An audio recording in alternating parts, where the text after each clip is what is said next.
muito bem-vindos ao meu canal. Hoje vamos falar sobre a doença de Chagas e a causa recente de AVC.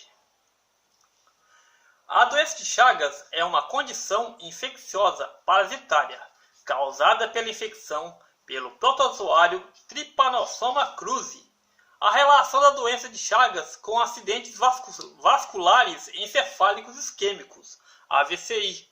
Porém, existem poucos estudos avaliando a etiologia dos AVCs, assim como a morbidade, a mortalidade e a recorrência de eventos cerebrovasculares nessa população. Os objetivos dessa dissertação são descrever as características e os mecanismos de AVCI em pacientes com doença de Chagas. Os objetivos secundários são avaliar uma escala de predição de embolia e critérios diagnosticados para AVC de origem indeterminada nesses pacientes. Avaliar a recorrência e mortalidade em pacientes com AVCI e doença de Chagas. Comparar características clínicas e topográficas vasculares dos pacientes com doença de Chagas e AVCI de etiologia indeterminada com os pacientes com doença de Chagas. Clínicas, topografias vasculares dos pacientes com doença de Chagas e AVCI de origem cardioembólica com pacientes não chagássicos com fibrilação atrial FA ou AVCI. Atualmente, cerca de 100 milhões de pessoas vivem em locais onde o vetor do protozoário é identificado, o Triatominium. Várias regiões demográficas são afetadas pela tripanossomíase americana, ou Chile, Venezuela, Colômbia, Brasil, México, sul do Texas e América Central. Estima-se que quase 14 milhões de pessoas possuam a forma crônica da doença de Chagas. Um fenômeno interessante que vem ocorrendo nos últimos anos é a migração populacional, levando as pessoas infectadas para países não endêmicos, modificando o panorama epidemiológico da doença. Estima-se que até 300 mil imigrantes infectados vivam nos Estados Unidos. Este fenômeno começa a gerar casos de infecção ocorridos destes locais por métodos não associados a vetor, como a transmissão vertical ou por doação de hemoderivados. Há também relatos de infecção relacionada ao vetor dos Estados Unidos. Por outro lado, em regiões endêmicas, como o Brasil, Chile e Uruguai, foram declarados livres da transmissão do Triatoma infestans. Transmissão e fase da doença. A transmissão da infecção pelo Trypanosoma cruzi ocorre principalmente por meio de vetores, e mais de 130 espécies diferentes foram identificadas até agora.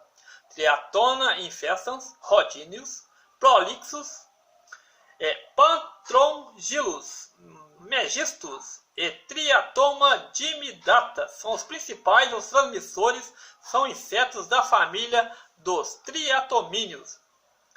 Vetor é um substantivo masculino que significa condutor ou portador. A palavra vetor pode ser diferente acepções, dependendo da área do conhecimento que é empregada. Na medicina, a área de epidemiologia, vetor é todo ser vivo capaz de transmitir um agente infectante, parasita, protozoário, bactéria, ou da área do conhecimento que é impregnado na medicina. Na área de epidemiologia, vetor é todo ser vivo capaz de transmitir um agente infectante, parasita, protozoário, bactéria ou vírus. Na fase aguda também pode acontecer a síndrome febril, cefaleia, mialgia, edema facial, dor abdominal, exantema, linfademegalia, hepatoesplenogalia. Há relatos de miocardite e encefalopatia, encefalite. A maioria dos pacientes recupera e entra na fase indeterminada, na qual permanecem assintomáticos, sem alterações no órgão-alvo. A forma crônica da doença acomete 40% dos pacientes e pode ocorrer até depois de 30 anos da infecção inicial. A forma mais comum da doença crônica é a cardiomiopatia chagásica, que pode manifestar como insuficiência cardíaca, arritmia, morte súbita, tromboembolismo periférico e AVC. Então, pessoal, esse foi o caso da minha mãe. A minha mãe, ela tem chagas. E essas chagas formou trombos nas artérias. E essas artérias, elas foram sendo obstruídas, pouco a pouco. Isso aí causou o problema da minha mãe. Então, pessoal, chagas é coisa séria. Se você tem chagas, não deixe para depois. Busque o tratamento. Não deixe que você, da fase assintomática, você torne sintomas e possa acabar com AVCI, acidente vascular isquêmico. Se você é alguém como eu, está passando por